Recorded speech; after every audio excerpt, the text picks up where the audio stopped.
আল্লাহ আমি ছাড়া এই জমিনে তোমার গোলামের অভাব নাই, তুমি ছাড়া আমার দ্বিতীয় কোনো রব নাই।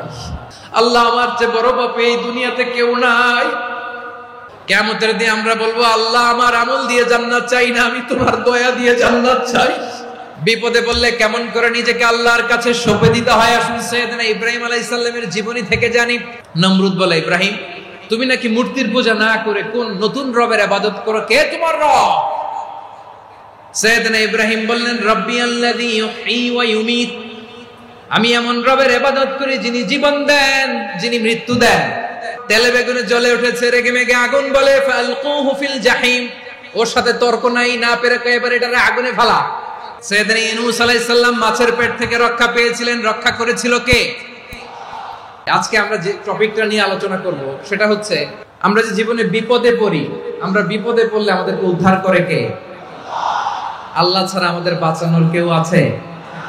উদ্ধার করার কেউ আছে? রক্ষা করার কেউ আছে? এজন্য বিপদে পড়লে আমরা চাইবো কার কাছে? আমাদের যাই দরকার হোক আমরা ফরিয়াদ করব কার কাছে? নাকি মাজারে যেয়ে চাবেন? মাজারে যেয়ে চাবেন? অনেকে তো মাজারে যেয়ে কপাল ঘষে, আছে না নাই? মাজারে যেয়ে সন্তান চায়, আছে? এই এলাকার লোকদের আকীদা খালেস আমি জানি। মাজারে যেয়ে কপাল ঘষে আর সন্তান চায়। আচ্ছা মাজারে গেলে সন্তান পাওয়া যায়? আচ্ছা মাজারে না গেলে যদি বাচ্চা না হতো, গরু ছাগলের যে বাচ্চা হয় ওরা কোন মাজারে মানত করে বলেন? কথা কি বুঝতেছেন? এই যে প্রতি বছর গরু ছাগল ভেড়া এগুলো যে বাচ্চা দেয়, এরা কোন মাজারে যে মানত করে? এজন্য চাইতে হবে একজনের কাছে, তিনি কে? আমার প্রিয় পটুয়াখালীবাসী, মাজার জিয়ারত করা সুন্নাহ। আমরা মাজার জিয়ারত করব, আল্লাহ ওয়ালাদের কবরে যাব, আমরা সেখানে যে সালাম দিব, দোয়া করব, নিজের জন্য করব, কবরে শুয়ে থাকা মাইয়েতের জন্য করব, পুরো মুসলিম উম্মার জন্য করব। কিন্তু কবরে যিনি শুয়ে আছে ওই বাবার কাছে সন্তান চাওয়া যাবে? চাকরি চাওয়া যাবে? সফলতা চাওয়া যাবে? সফলতা দেয় কে? এক কথাই রব্বুল আলামিন বলেন, ওয়া ইয়ামসাসকাল্লাহু বিদুররিন ফালা কাশিফা লাহু ইল্লা হু ওয়া ইয়ুরিদকা বিখাইরিন ফালা রাদ্দা লিফাদলি ইউসিবু বিহি মান ইয়াশাউ মিন ইবাদিহি ওয়া হুয়াল গফুরুর রহিম। আল্লাহু আকবার। আল্লাহ বললেন, ওয়া ইয়ামসাসকাল্লাহু বিদুররিন ফালা কাশিফা লাহু ইল্লা হু, আল্লাহ যদি তোমাকে কোনো বিপদ স্পর্শ করায়, আল্লাহ যদি তোমারে কোনো বিপদে ফেলে দেয়, ওই বিপদ থেকে উদ্ধার করার তিনি ছাড়া আর কেউ নাই। জোরে বলেন ঠিক কিনা? তিনি যদি কোনো বিপদে ফেলেন, তিনি ছাড়া বিপদ থেকে উদ্ধার করার কেউ নাই। আর তিনি যদি তোমার প্রতি কোনো অনুগ্রহ করতে চান, ওই অনুগ্রহ ঠেকিয়ে দেওয়ার ক্ষমতাও কারো নাই। আল্লাহ যদি আপনার সফলতা দিতে চায়, পৃথিবীর কোন শক্তি ওই সফলতাকে থামাতে পারে? এজন্য আল্লাহ বললেন, খবরদার, চিন্তার আকীদা খালিস করে নাও। ওয়া ইয়ামসাসকাল্লাহু বিদুররিন ফালা কাশিফা লাহু ইল্লা হু, আল্লাহ বিপদে ফেললে বিপদ থেকে উদ্ধার করার কেউ থাকে না। আর আল্লাহ যদি তোমার প্রতি দয়া দেখাতে চান, অনুগ্রহ করতে চান, ওই অনুগ্রহকে প্রতিরোধ করার মতো ক্ষমতা কারো নাই। তিনি তার বান্দাদের মধ্য থেকে যাকে ইচ্ছা তাকে দেন, যত ইচ্ছা তত দেন। তিনি ক্ষমাশীল, তিনি মেহেরবান। সুবহানাল্লাহ। তিনি ক্ষমাশীল, তিনি মেহেরবান। তাহলে এই আয়াত থেকে আমরা বুঝতে পারলাম, আমরা যদি বিপদে পড়ি আমাদেরকে কেউ বাঁচাতে পারে না। আমার বাবা আমারে বাঁচাতে পারে, আমার মা আমাকে বাঁচাতে পারে, আমার বন্ধু আমারে বাঁচাতে পারে, আমার দলের কর্মী আমাকে বাঁচাতে পারে, আমার পীর সাহেব আমারে বাঁচাতে পারে। আমার পটুয়াখালীর ভাইয়েরা খেয়াল রাখবেন, বাঁচাতে পারে এক মহান সত্তা, উদ্ধার করতে পারে এক মহান সত্তা। চিৎকার করে বলুন, তিনি কে? আবার আল্লাহ বললেন, আম্মান ইউজিবুল মুফতাররা ইযা দাআহু ওয়া ইয়াকশিফুস সুআ ওয়া ইয়াজআলুকুম খুলাফাআল আরদ আইলাহুম মা'আল্লাহ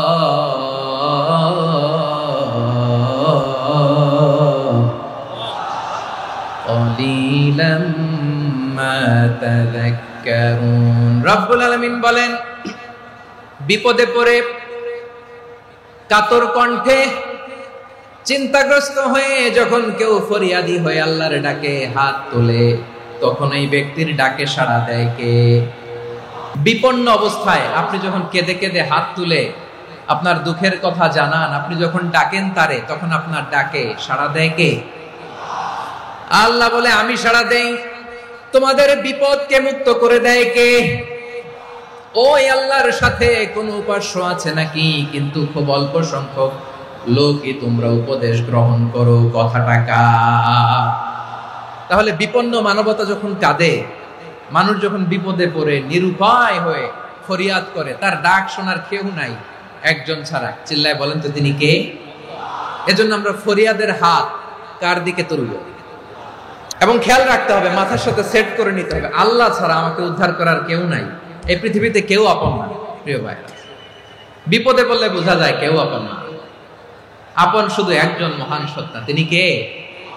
বিপদে আপদে কেউ আমাদের বাঁচাতে পারে না, তরাতে পারে না, মুক্তি দিতে পারে না, উদ্ধার করতে পারে না, একমাত্র আমার প্রভু ছাড়া, আল্লাহ ছাড়া। চিল্লায় বলেন ঠিক কিনা? মাথার সাথে এটা সেট করে নিতে হবে যে আমাদের পুরো জীবনটাই পরীক্ষা। The life is a test. পুরো জীবনটাই পরীক্ষা। এই জীবনে বিপদ আসবে, আপদ আসবে, পরীক্ষা আসবে, সবার জীবনে এটা থাকে। এক একজনের পরীক্ষা এক এক রকম। আমার পরীক্ষা একরকম, মাসুদ ভাইয়ের পরীক্ষা একরকম, চৌধুরী সাহেবের পরীক্ষা একরকম, আপনার পরীক্ষা একরকম, ওনার পরীক্ষা আবার আরেক রকম। পুরো পৃথিবীটাই পরীক্ষা ক্ষেত্র, সবাই পরীক্ষা দিচ্ছি, কিন্তু কারো পরীক্ষা প্রশ্নের সাথে কারোটার মিল নাই। সুবহানাল্লাহ পড়বেন না? পুরোটাই পরীক্ষা ক্ষেত্র, সবাই পরীক্ষার্থী, কিন্তু প্রশ্নপত্র একটার সাথে আরেকটা মিলে না। One doesn't match the other. একজনেরটার সাথে আরেকজনেরটা মিলে না। কাউকে আল্লাহ তাআলা ধনী বানিয়ে পরীক্ষা করেন, আবার কাউকে আল্লাহ তাআলা গরিব বানিয়ে পরীক্ষা করেন, কাউকে আল্লাহ অসুস্থ বানিয়ে পরীক্ষা করেন। কেউ দেখবেন যে দুরারোগ্য ব্যাধিতে আক্রান্ত, ডাক্তার বলেছে আর সময় নাই, দুরারোগ্য ব্যাধি, ক্যান্সার, যার নেই কোনো অ্যান্সার, তার জন্য পরীক্ষা হচ্ছে এই রোগ। আরেক লোক দেখবেন তার আবার রোগ বালাই নাই, মাশাআল্লাহ, তাকে আল্লাহ তাআলা আর্থিক দৈন্যতা, দারিদ্রতা দিয়ে পরীক্ষা করছেন। এরকম আছে না নাই? টাকা পয়সা নাই, দিন আনে দিন খায়, যা আছে তাতে চলে না, এটা তার জন্য পরীক্ষা। আবার আরেক শ্রেণীর লোক দেখবেন তাকে আল্লাহ অসুস্থতাও দেয় নাই, দারিদ্রতাও দেয় নাই, তার দাম্পত্য জীবনের সমস্যা, স্ত্রী কথা শোনে না অথবা ছেলে মেয়ে কথা শোনে না। তাহলে পরীক্ষা সবার জীবনে আছে, এক একজনের পরীক্ষাটা এক এক রকম। আল্লাহ তাআলা দেখতে চায় যে এই পরীক্ষার সময় আমরা কিরকম রেসপন্স করি, how to deal with the test, কিভাবে এই বিপদ আপদ পরীক্ষাগুলোকে আমরা হ্যান্ডেল করব, ডিল করব, এটা হচ্ছে আজকের আলোচনার বিষয়। আমার প্রিয় ভাইয়েরা, তাহলে পরীক্ষাময় আমাদের জীবন, বিপদ আপদ পরীক্ষা, এটা মানুষের পিছু ছাড়ে না। সবার জীবনে পরীক্ষা আছে। নবীদের জীবনেও পরীক্ষা ছিল। সাহাবারা জিজ্ঞেস করেছেন, ইয়া রাসূলুল্লাহ, আইয়ুন নাসি আশাদ্দু বালাআন ফিদ দুনিয়া, এই দুনিয়ার বুকে কাদের পরীক্ষা সবচেয়ে বেশি? বিশ্বনবী বলেছেন, আল আম্বিয়া। এই পৃথিবীতে সবচেয়ে বেশি পরীক্ষা আল্লাহ তাআলা নিয়ে থাকেন নবীদের। কাদের? নবীদের। সুম্মাল আমসাল ফাল আমসাল, এরপরে নবীদের পরের স্তরে যারা, তাদের পরীক্ষা। এরপরে তাদের পরের স্তরে যারা, তাদের পরীক্ষা। সিদ্দিকিনদের, শুহাদাদের, সালিহিনদের, আল্লাহওয়ালাদের। যার ঈমান যত মজবুত, তার জীবনে পরীক্ষাও তত বেশি। চিল্লায় বলেন ঠিক কিনা?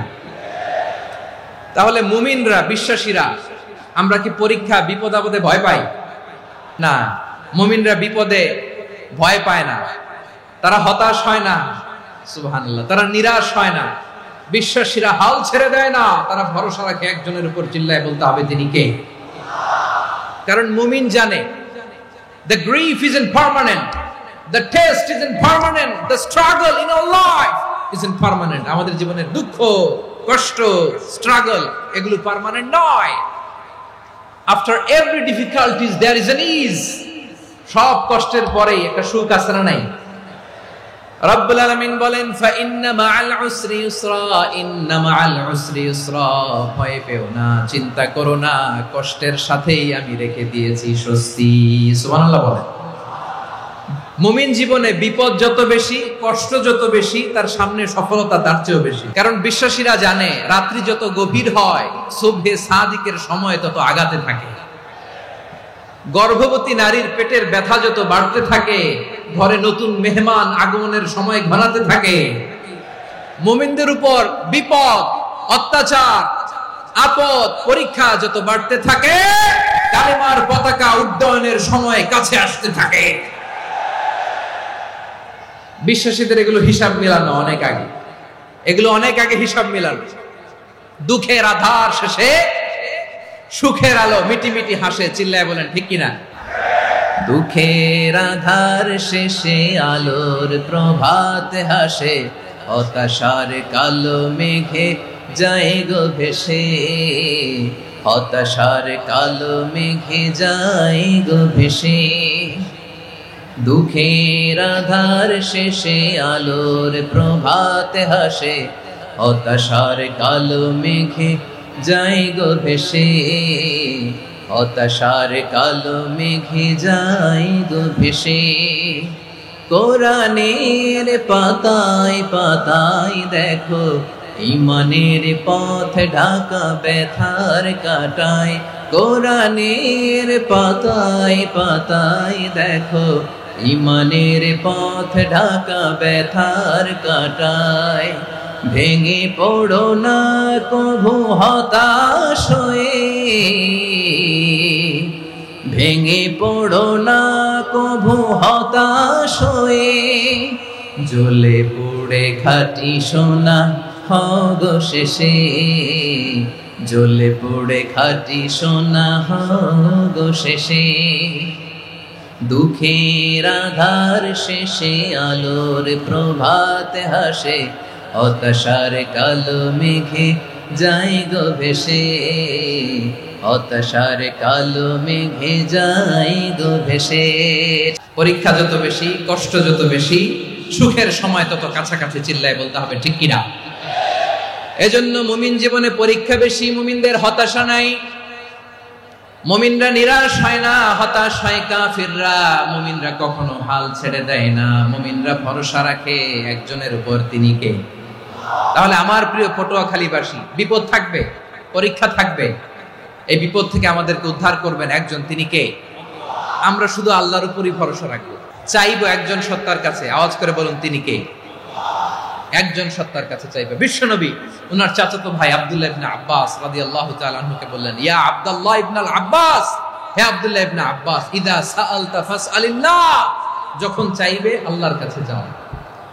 ও আব্দুল্লাহ, যখন চাইবা আল্লাহর কাছে চাও। ওয়া ইদা ইসতাআনতা ফাসতাইন বিল্লাহ, যখন সাহায্য চাইবা আল্লাহর কাছে ফরিয়াদ করো। জেনে রেখো ও আব্দুল্লাহ, ওয়া'লাম আন্নাল উম্মাতা লাউ ইজতামাআত আলা আন ইয়ানফাউকা বিশাইইন লাম ইয়ানফাউকা ইল্লা বিশাইইন ক্বাদ কাতাবাহু আল্লাহু লাক। ও আব্দুল্লাহ, জেনে রেখো, মনে রেখো, গোটা বিশ্বের সবাই মিলে যদি তোমার উপকার করতে চায়, ততটুকুই তারা করতে পারবে যতটুকু আল্লাহ তোমার নসিবে সেটা লিখে রেখেছে। ঠিক কিনা বলেন? আর যদি গোটা বিশ্বের সবাই মিলে তোমার বিরুদ্ধে কনস্পাইরেসি করে, ষড়যন্ত্র করে, গোটা বিশ্বের সবাই মিলেও যদি তোমার ক্ষতি করতে চায়, ততটুকুই শুধু পারবে যেটা আল্লাহ তোমার জন্য বরাদ্দ রেখেছে। যতটুকু আল্লাহ তাআলা তোমার জন্য বরাদ্দ রেখেছে অতটুকুই ক্ষতি করতে পারবে, আর এক চুল বেশিও করতে পারবে না, কমও করতে পারবে না। চিল্লায় বলেন ঠিক কিনা? এজন্য আমরা চাইবো কার কাছে? সব সময় আমরা আল্লাহর কাছে চাইবো, বিপদে আপদে, সুখে দুঃখে, সচ্ছল অবস্থায় অসচ্ছল অবস্থায়, পরাজয়ের সময় বিজয়ের সময়, সব সময় আমরা ভরসা রাখবো কার উপর? সবাই বলুন। একদল লোক আছে যারা বিপদে পড়লে আল্লাহরে ডাকে, বিপদ আসলে আল্লাহরে ডাকে, বিপদ নাই আল্লাহও নাই। বিপদে পড়লে নামাজ পড়ে, বিপদও নাই নামাজও নাই। বিপদে পড়লে জিকির করে, বিপদ যখন চলে যায় ওদের জিকিরও বন্ধ হয়ে যায়। এরকম আছে না নাই? কিছু লোক দেখবেন পরীক্ষা আসলে নামাজ পড়ে, দেখবেন পরীক্ষার সময় নামাজ পড়ে, পরীক্ষাও নাই নামাজও আছে। এরকম কিছু লোক আছে অসুস্থ হলে আল্লাহরে বড্ড ভালোবাসে, আল্লাহরে খুব ডাকে। অসুস্থ হইলে অসুস্থতাও নাই, আল্লাহ স্মরণও নাই। দেখবেন কিছু লোক নির্বাচন আসলে খুব আল্লাহওয়ালা হয়ে যায়। তখন দেখবেন মাথার মধ্যে হেজাব লাগায়, পাঞ্জাবি লাগায়, আল্লাহওয়ালা হয়ে যায়। নির্বাচনও নাই, এরপরে আল্লাহর কথাও নাই। আছে না নাই? না, এরকম হওয়া যাবে না। সব সময় আমরা আল্লাহরে ডাকবো, বিপদে আপদে সব সময় ভরসা রাখবো আমরা একজনের উপর। আওয়াজ করে বলেন, তিনি কে? এ কথায় আল্লাহ তাআলা আমাদের চোখে আঙ্গুল দিয়ে জানিয়ে দিলেন, ফাইদা রাকিবু ফিল ফুলকি দা'আউল্লাহা মুখলিসিনা লাহুদ্দিন ফালাম্মা নাজ্জাহুম ইলাল বাররি ইযা হুম ইউশরিকুন। আল্লাহ বলে, একদল লোক আছে, তারা যখন নৌযানে চড়ে, জলযানে চড়ে, সাগরের মধ্যে যখন জাহাজে চড়ে, লঞ্চে চড়ে, তারা যখন তুফানের সম্মুখীন হয়, তখন তারা আল্লাহরে বড্ড বেশি ডাকে, একান্ত ভাবে ডাকে, বিশুদ্ধ চিত্তে ডাকে। আবার তুফান থেকে তাদেরকে সেফ জোনে নিয়ে, নিরাপদ জোনে নিয়ে যখন বন্দরে আমি আল্লাহ তাদেরকে ভিড়িয়ে দেই, ওই লোকগুলো আবার আমি আল্লাহর সাথে শিরিক করে। এরকম আছে না নাই? জাহাজে উঠছে, সাগরের মাঝখানে তুফান, ওই সময় দেখবেন আল্লাহ কারে কয়। এই কথা তো আপনাদেরকে বোঝানো সহজ, আপনারা তো নদীর দেশের মানুষ।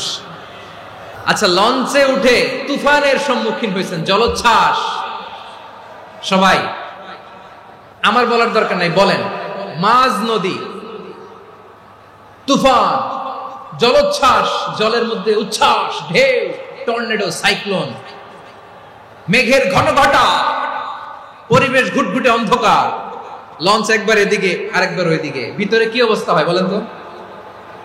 তখন মুসলিম আল্লাহর ডাকে, হিন্দু আল্লাহর ডাকে, ঠিক কিনা বলেন? আস্তিক আল্লাহর ডাকে, নাস্তিক আল্লাহর ডাকে, ঠিক কিনা? লঞ্চের ভেতর, স্টিমারের ভেতর কান্নারে রোল পড়ে যায়, চিৎকারের রোল পড়ে যায়, সবার মুখ দিয়ে শুধু একটা আওয়াজ, লা ইলাহা লা ইলাহা লা ইলাহা সুবহানাল্লাহ আলহামদুলিল্লাহ লা ইলাহা। আল্লাহ নামের জিকির করবে যারা, আল্লাহর কাছে প্রিয় তারা, আল্লাহর কাছে প্রিয় যারা, জান্নাতে প্রবেশ করবে তারা, জোরে লা ইলাহা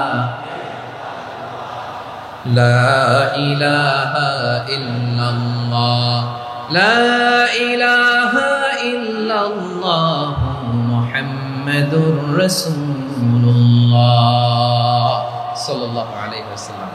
আমার প্রিয় পটুয়াখালীবাসী, তাহলে লঞ্চের ভেতরে যখন আমরা তুফানের মধ্যে পড়ি, তখন সবাই মিলে আমরা একটা নামের জিকির করি। নামটা কার? মুসলমানেরাও ডাকে, হিন্দুরাও ডাকে, আস্তিকও ডাকে, নাস্তিকও ডাকে, সবাই ডাকে একজনকে, তিনি কে? আবার দেখবেন ওই আল্লাহ তুফানের পরে, ঝড়ের পরে ওই লঞ্চটাকে যখন সদর ঘাটে ফিরিয়ে দেয়, আবার আমরা নাফরমানি শুরু করে দেই। সে কোথায় আল্লাহ বললেন, ফাইদা রাকিবু ফিল ফুলকি দা'আউল্লাহা মুখলিসিনা লাহুদ্দিন ফালাম্মা নাজ্জাহুম ইলাল বাররি ইযা হুম ইউশরিকুন। সাগরে যখন তুফানে পড়ে আমি আল্লাহর ডাকে, আবার আমি আল্লাহ যখন বাঁচিয়ে দেই, আবার আমি আল্লাহর সাথে শিরিক শুরু করে। আমরা কি এরকম হতে চাই নাকি? বিমানের মধ্যে মাঝে মাঝে দেখবেন যে এয়ার টার্বুলেন্স হয়, জানেন? এয়ার টার্বুলেন্স জানেন তো? মাঝে মাঝে বিমানটা বাউন্সিং করে, বাম্পি, ভেরি বাম্পি ওয়েদার। শোনেন নাই? 40,000 ফিট উপরে যখন থাকে, তখন পাইলট মাঝে মাঝে বলে, dear passengers, ladies and gentleman, right now we are flying 40,000 feet above the ground and we are passing very air turbulence, very heavy air turbulence right now. Please fasten your seat belts. দেখবেন মাঝে মাঝে বলে যে, ভদ্র মহিলা, ভদ্র মহোদয়গণ, আমরা 40,000 ফিট উপর দিয়ে যাচ্ছি আর এয়ার টার্বুলেন্স ফেস করছি, মেহেরবানি করে আল্লাহর রাস্তে সিট বেল্ট বাঁধুন, তখন বিমানটা এরকম বাউন্সিং করে, শেকিং করে। আপনারা মুখোমুখি হয়েছেন? ইদানিং এই এয়ার টার্বুলেন্স বেড়ে গিয়েছে। গত বছর আমার ইন্টারন্যাশনাল অনেকগুলো ফ্লাইট ছিল, তো আমি দেখলাম যে আগের ফ্লাইটগুলোর তুলনায় এখন এয়ার টার্বুলেন্স খুব বেশি। আমি একটু রিসার্চ করে দেখলাম, ক্লাইমেট চেঞ্জের কারণে, জলবায়ু পরিবর্তনের কারণে আকাশের বাতাসের মুভমেন্টে পরিবর্তন হয়েছে, ফলে এখন বিমান শেকিং করে বেশি, বাউন্সিং, বাম্পি ওয়েদার। তো বলেন তো 40,000 ফিট উপরে যখন আপনি, কয় হাজার ফিট? 40,000 ফিট উপরে যখন আপনি, তখন যখন বিমানটা এরকম বাউন্সিং করে, সবাই যখন ভমিটিং করে বিমান নষ্ট করে দেয়, বমি করে, তখন বাঁচানোর কে আছে আল্লাহ ছাড়া? কেউ আছে? ওই মুহূর্তেও সবাই মিলে একজনের ডাকে আওয়াজ করে বলেন তিনি কে? মাঝে মাঝে কিছু সোশ্যাল মিডিয়ায় কিছু ভিডিও পাওয়া যায় যে হেভি যখন এয়ার টার্বুলেন্স হয়, 10 সেকেন্ড 15 সেকেন্ডের কিছু ভিডিও পাওয়া যায়, বিমানটা এরকম বাউন্সিং করছে, বাম্পি ওয়েদার, কাঁপছে, মানুষগুলো বমি করছে, অক্সিজেন মাস্কগুলো সব ঝুলে পড়েছে, বিমানটা শুধু কাঁপছে। তখন দেখবেন বিমানের ভেতরেও এরকম লঞ্চের মতো চিৎকার আছে না নাই? বিমানের ভেতরেও তখন চিৎকার। গত বছর হিথ্রো এয়ারপোর্ট থেকে সিঙ্গাপুর এয়ারলাইন্সের একটা ফ্লাইট, হিথ্রো টু চাঙ্গি, একটা ফ্লাইটে এমন বেশি এয়ার টার্বুলেন্সের শিকার হয়েছিল ওই এয়ারক্রাফটটা, 33 জন যাত্রী সেখানে আহত হয়েছে, একজন যাত্রী নিহত হয়েছে। কেবিন ক্রুজ, এয়ার হোস্টেস যারা আছে, একজনের নাক ফেটে, চোখ ফেটে, কপাল ফেটে, ব্লিডিং হয়ে শয়লা। প্রিয় ভাইয়েরা, 40,000 ফিট উপরে বিমানটা যখন কাঁপবে, তখন আমাদেরকে আল্লাহ ছাড়া আর কেউ বাঁচানোর আছে? এত আস্তে বললে হবে? ওই কঠিন মুহূর্তে আমার বাবা আমারে বাঁচাতে পারে, আমার বন্ধু আমারে বাঁচাতে পারে। এই গ্রাউন্ডে, জমিনের বুকে আমার প্রোটোকল, আমার ক্ষমতা, আমার দাম্ভিকতা, কোনো কিছু আমারে বাঁচাতে পারে একজন ছাড়া। চিল্লায় বলতে হবে তিনি কে? সে আল্লাহ বললেন, গোলাম আমি বিপদের সময় ঠিকই তোমাদের বাঁচিয়ে দেই। ওই বিমানের ভেতরে 40,000 ফিট উপরে যখন তোমরা এয়ার টার্বুলেন্সের শিকার হও, তখন নাস্তিকও আল্লাহরে ডাকে, হিন্দু আল্লাহরে ডাকে। জোরে বলেন ঠিক কিনা? আবার বিমানটা যখন শান্ত হয়ে যায়, একটু পরেই বিমানের স্ক্রিনের মধ্যে হিন্দি সিনেমা খোঁজে। বিমানের স্ক্রিনে কিন্তু বিশাল ওখানে আফলাম ফিল্মের একেবারে বোঝাই করা। বিমানটা শান্ত হলে আবার হিন্দি সিনেমা দেখা শুরু করে। একটু আগে ডাকছিল কারে? দেখবেন বাংলাদেশে আমাদের ক্রিকেটাররা যখন অন্য কোনো দেশের সাথে খেলে, অনেক সময় এমন হয় বল বাকি একটা, রান দরকার 6টা। বল বাকি কয়টা? রান দরকার। আপনি দেখবেন ক্যামেরাম্যান তখন গ্যালারিতে খালি দেখায় দর্শকদের যে কি অস্থিরতা। হিপ হপ স্টাইলের মেয়েটা, যে মেয়েটার ওড়না এতক্ষণ ছিল গলায়, এতক্ষণ কই ছিল, ওই মেয়েটা দেখবেন ওড়নাটা টেনে মাথায় দিয়ে এরকম মুনাজাত ধরতেছে, আল্লাহ আল্লাহ, একটা সক্কা, আল্লাহ আল্লাহ, আমার লাল সবুজের পতাকারে তুমি অপমানিত কইরো না আল্লাহ, ইন্ডিয়ার সাথে আমাদের খেলা, আল্লাহ আল্লাহ, একটা সক্কা, একটা একটা। পুরো খেলা জুড়ে এই মেয়ের ওড়না ছিল গলায়, কিন্তু যখন 1 বলে 6 রান দরকার, ওড়না চলে আসছে কোথায়? মাথায়। আবার মুনাজাত আছে না নাই? ঠিকই বাংলাদেশের দামাল ছেলে এমন এক শট মারলো, বল চলে গেল স্টেডিয়ামের বাইরে, ছক্কা, জিতে গেলাম আমরা। পুরো স্টেডিয়াম জুড়ে চিৎকার, হই হুল্লোড়, মৌজ মাস্তি। যেই মেয়েটা মাথার মধ্যে ওড়না দিয়ে এতক্ষণ সুবহানাল্লাহ সুবহানাল্লাহ বলে আল্লাহর কাছে দোয়া করেছে, ওই মেয়ে এখন আবার ওড়না ফেলে দিয়ে নাচা শুরু করে দিয়েছে। তাহলে আল্লাহর ভয়, আল্লাহর প্রতি আস্থা, বিশ্বাস, ভালোবাসা, এটা কি ক্ষণিকের জন্য? মানে আমার যখন লাগবে তখন আল্লাহর ইউজ করবো নাকি? হ্যাঁ, বিপদে আপদে, সুখের সময় দুঃখের সময়, সচ্ছল অসচ্ছল অবস্থায় বিশ্বাসীরা ভরসা রাখে একজনের উপর। চিৎকার করে বলে পটুয়াখালী তিনি কে? সে আল্লাহ বললেন, গোলাম মনে করো না জাহাজ থেকে সদরঘাটে ভিড়িয়ে দিলাম তুমি নিরাপদ হয়ে গেছো, মনে করো না 40,000 ফিট থেকে সেফ ল্যান্ডিং এর পরে এয়ারপোর্টে নেমে গেলেই তুমি নিরাপদ হয়ে গেছো। ও মিয়া, বিপদ কি শুধু সাগরে আর আকাশে? ঘরের ভেতরও বিপদ আসতে পারে কি পারে না? এজন্য সূরা মুলক আল্লাহ বললেন আমিনতুম মান ফিস সামাই আন ইয়াখসিফা বিকুমুল আরদা ফাইযা হিয়া তামুর। আল্লাহ বললেন তোমরা কি ভেবেছো তোমরা নিরাপদ? আমি চাইলে ল্যান্ডস্লাইডস, ভূমিধস দিয়ে 1 লক্ষ 1 মুহূর্তে নিয়ে যেতে পারি। এক সুনামি দিয়ে থাপ্পড় মেরে 3 লক্ষ সাগরের ভেতরে ঢুকায় দিতে পারি। 1 সেকেন্ডও লাগে না আমার। أم أمنتم من في السماء أن يرسل عليكم حاصبا فستعلمون كيف نذير। আল্লাহ চাইলে আকাশ থেকে পাথর বৃষ্টি নাজিল করতে পারেন কি পারেন না? এই মুহূর্তে এখানে ভূমিকম্প দিতে পারেন কি পারেন না? আচ্ছা, ভূমিকম্প যখন হয় আমাদের কারো হুঁশ থাকে? আপনি মনে করছেন আমরা সাধারণ মানুষ, আমরা দৌড় দেই, আর প্রেসিডেন্ট প্রধানমন্ত্রী ওনারা বুঝি খাটে শুয়ে থাকে? ভূমিকম্প, আর্থকোয়েক যদি হয় বাঁচার জন্য আমরা কি করি?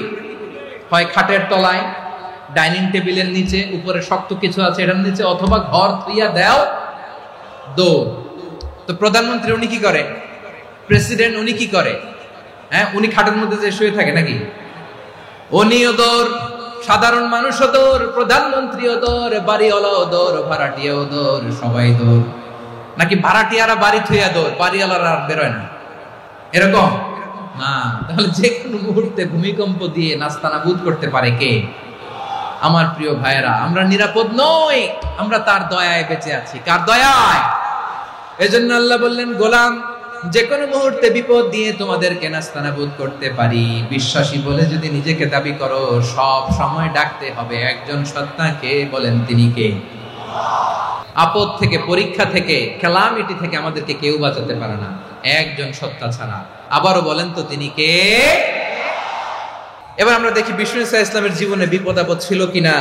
উনি বিপদ আসলে কিভাবে ডিল করতেন, বিপদ আসলে কোন দোয়া পড়তে হয়, কিভাবে ফরিয়াদের হাত উত্তোলন করতে হয়, কিভাবে রবের দরবারে নতজানু হয়ে ফরিয়াদ করতে হয়, এটা জানার দরকার আছে না নাই? আসুন আমরা বিষ্ণুনবীর জীবনী থেকে দেখি বিপদ আসলে উনি কি করতেন। বিপদ আসলেই প্রথমে বিষ্ণুনবী সাল্লাল্লাহু আলাইহি ওয়াসাল্লাম একটা দোয়া পড়তেন। তিনি পড়তেন ইন্না লিল্লাহি ওয়া ইন্না ইলাইহি রাজিউন। নিশ্চয় আমরা আল্লাহর জন্য, নিশ্চয় আমরা কার দিকে ফিরবো ভাই? আবার কার দিকে ফিরবো? আওয়াজ করে বলুন তো, আমরা এসেছি কার কাছ থেকে, আবারও ফিরে যাব কার কাছে?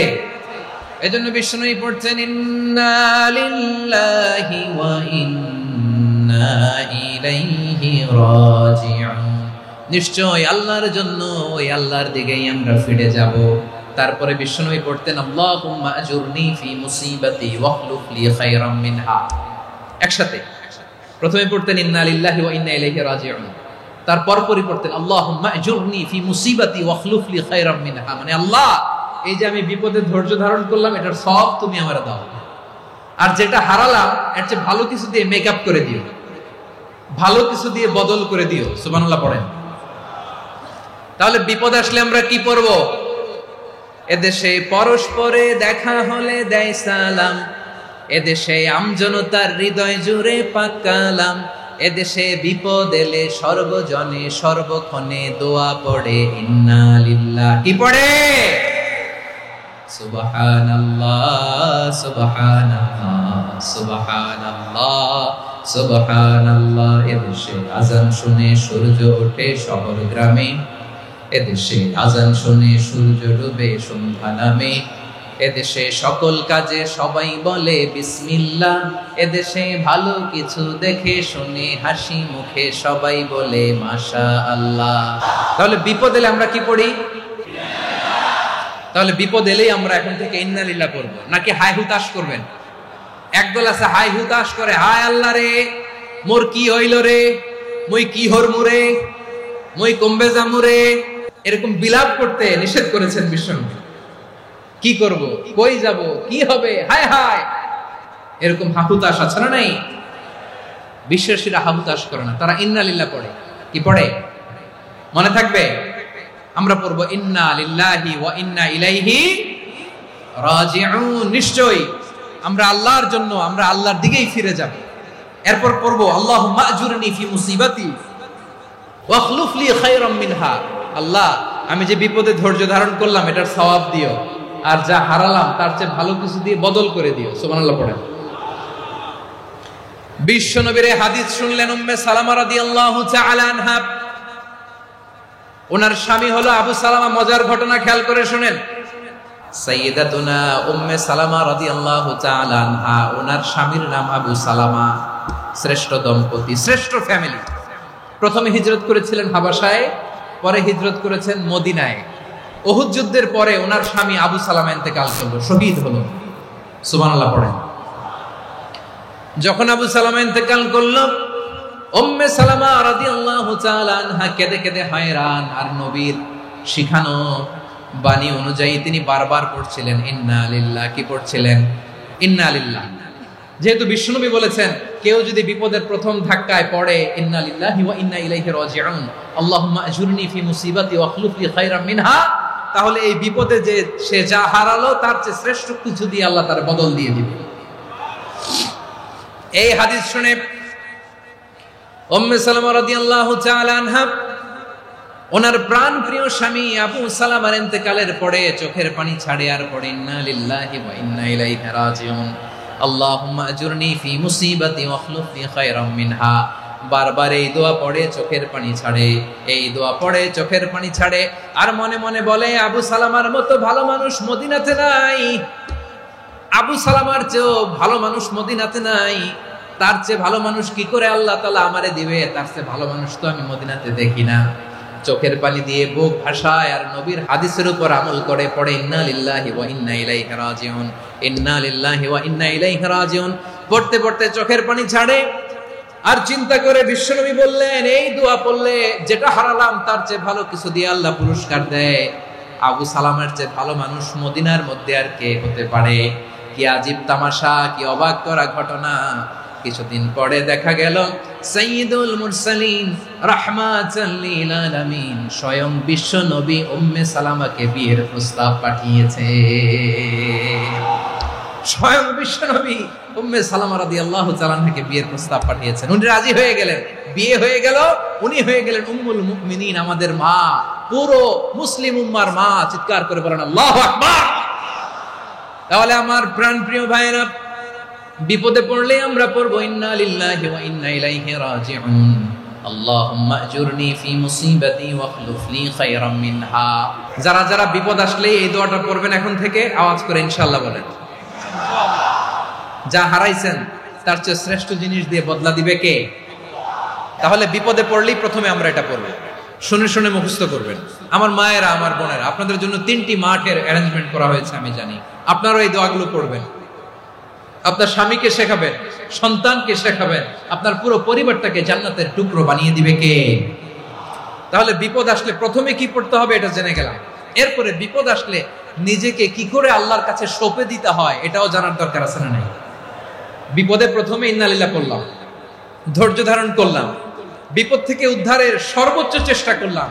আমার কাজ যখন শেষ তখন আমি আমার এই বিষয়টা আল্লাহর কাছে সঁপে দিব। কার কাছে? বিপদে বললে কেমন করে নিজেকে আল্লাহর কাছে সঁপে দিতে হয় আসুন সাইয়েদনা ইব্রাহিম আলাইহিস সালামের জীবনী থেকে জানি। আল্লাহর খলিল ইব্রাহিম আলাইহিস সালাম আমাদের মতো সমাজ ব্যবস্থা পায় নাই। আমরা জন্মের পরে আমাদের কানের ভেতরে আজান দিয়েছে কে? একামত দিয়েছে কে? আমাদের বাপদাদারা আমাদের কানে আজান দিয়েছে কি দেয় নাই? আমাদের জন্মের পরেই তো আজান, একামত, বাড়ির পাশে মসজিদ, প্রতিদিন আজান, জুমার খুতবা, প্রতি মাসে মাসে তাফসীরুল কোরআন মাহফিল, মসজিদ, মিনারা, অভাব নাই। ঠিক কিনা বলে? আপনি যেই সুন্দর ইসলামিক এনভায়রনমেন্ট পেয়েছেন, আমাদের ইব্রাহিম খলিল উনিও কি এরকম পেয়েছিলেন? হ্যাঁ, উনি জন্মের পর পরে ওনার কানে আজান দিয়েছে কেউ? আমার প্রিয় ভাইরা, আগা গোড়া একটা শিরকি পরিবেশ উনি জন্মগ্রহণ করেছেন। উনি ছাড়া ওই তল্লাটে একজনও আল্লাহর উপর বিশ্বাসী নাই। কল্পনা করতে পারেন? গোটা তল্লাটে, গোটা দেশে বিশ্বাসী মুমিন, আল্লাহর উপর বিশ্বাস স্থাপনকারী কয়জন? সবাই বলেন কয়জন? বাকি সব মুশরিক। বাকি সব মুশরিক নিজের সাথে নিজে শক্ত বোঝাপড়া করে, অ্যানালজি করে, সেলফ কনভারসেশন করে উনি মহা সত্যের সন্ধান পেয়েছে। উনি আকাশের তারা দেখে ভাবে মনে হয় এটাই আমার খোদা।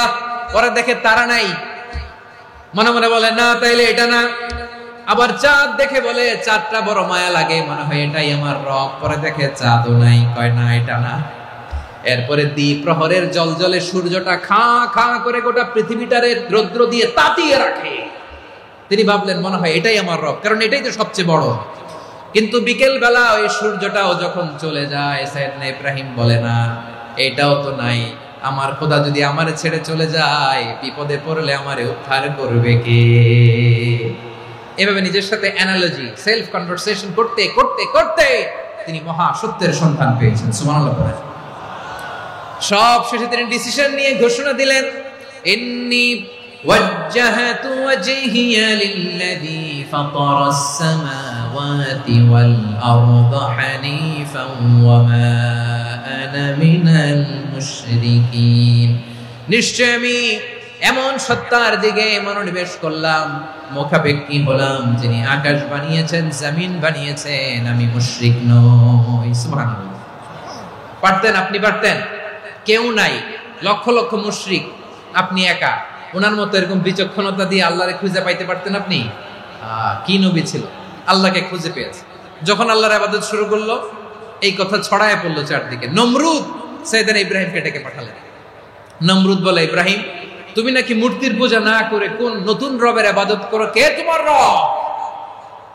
সাইয়েদনা ইব্রাহিম বললেন, রব্বি আল্লাযী ইউহয়ী ওয়া ইউমীত, আমি এমন রবের ইবাদত করি যিনি জীবন দেন, যিনি মৃত্যু দেন।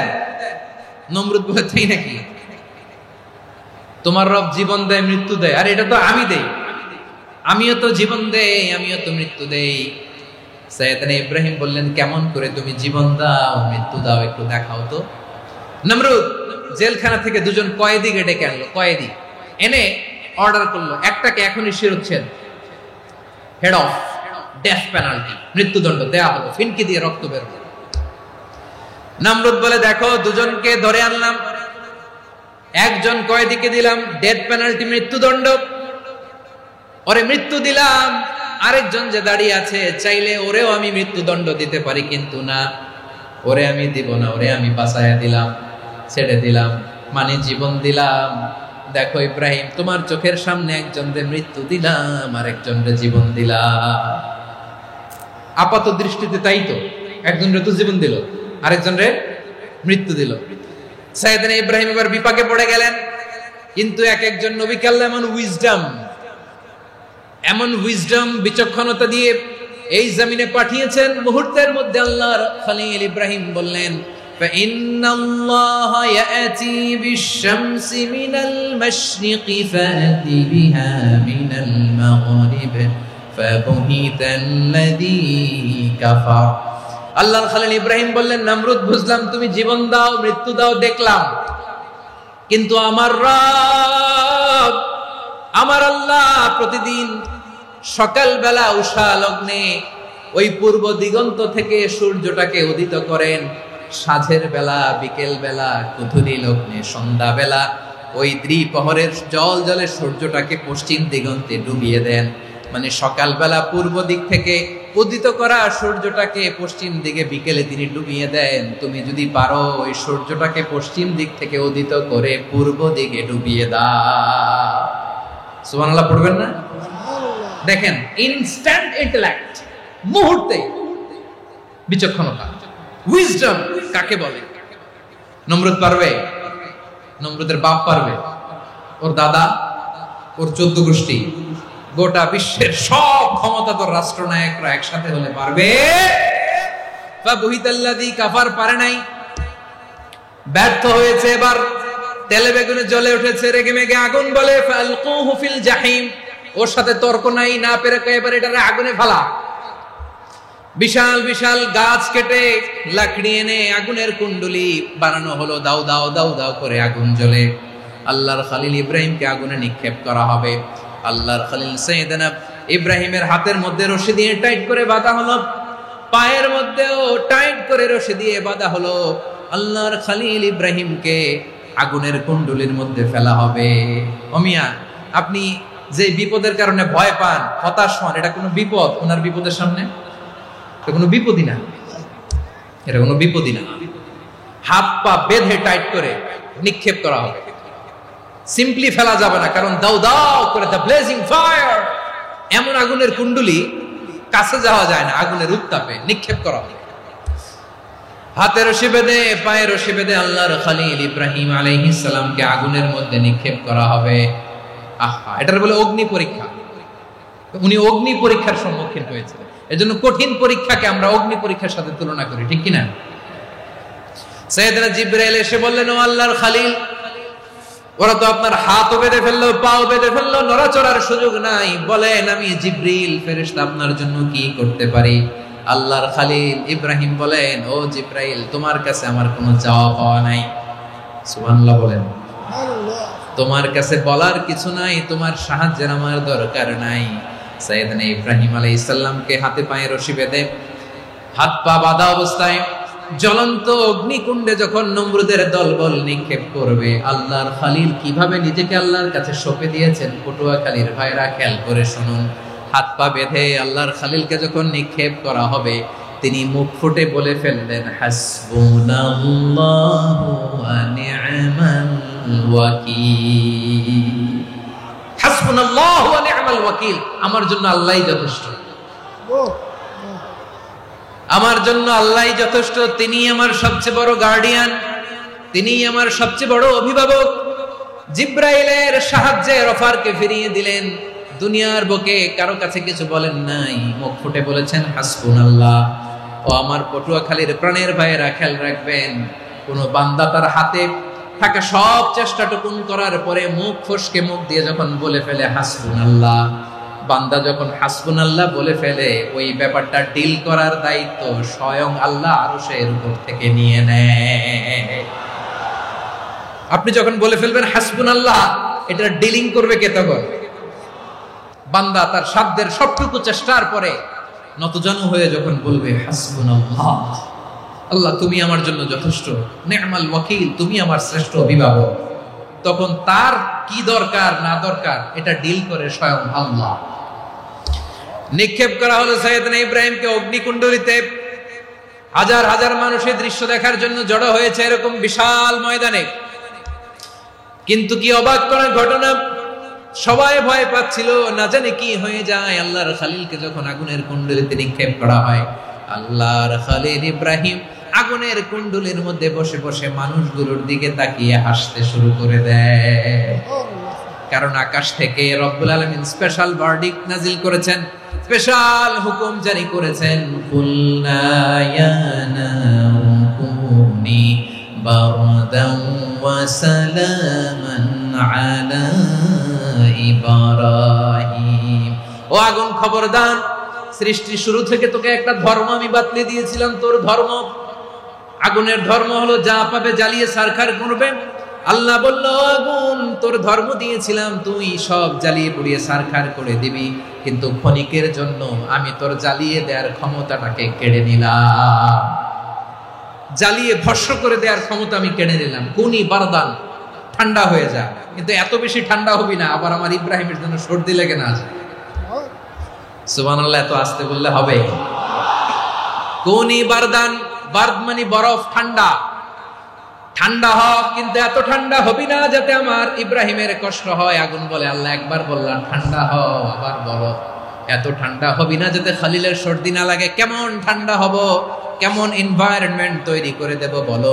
আল্লাহ বললেন, সালামান আলা ইব্রাহিম, আমার খলিল, আমার ইব্রাহিমের জন্য তুই জান্নাতের গুল বাগিচা হয়ে যা। ও ভাই, নবী মুসার মতো ঈমান হলে